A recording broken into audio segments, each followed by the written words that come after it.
Hello everyone, আমি nail artist Swapna. এটা আমার ফেসবুকের 5th ব্লগ। ঘরের এই কোণটায় আমি আমার নেল এক্সটেনশনের প্রত্যেকটা জিনিস গুছিয়ে রেখেছি। আর আজকে সকাল সকাল বেড কভারটা চেঞ্জ করে কাচবো তাই ভিজিয়ে দিলাম। এরপর ঘরের বাসি কাজ সেরে নিচ্ছিলাম।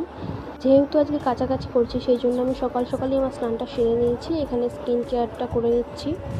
আর আজকে না আমার কেন জানি না মনে হলো আগের 2-3 দিনের তুলনায় গরমটা অনেকটাই কম আছে। আজকে শনিবার, আর শনিবার আমাদের বাড়িতে নিরামিষ খাওয়া হয়। তোমাদের কার কার বাড়িতে শনি মঙ্গলবার করে নিরামিষ খাওয়া হয় সেটা অবশ্যই কমেন্টে জানিও।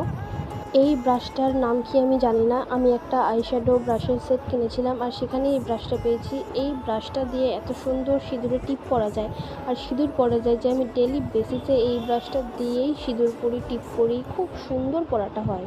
আজকে শনিবার তাই সকাল সকাল পুজো দিয়ে আমার হনুমান চালিসাও পড়া হয়ে গেছে। আর এখানে আমি এটাই দেখানোর চেষ্টা করছি যে ইউজুয়ালি আমি যেরকম ঘামি তার থেকে আজকে অনেকটাই কম ঘেমেছি, মানে 1%ও ঘামিনি বললেই চলে। মা আজকে রান্না অনেকটাই এগিয়ে রেখেছিলেন।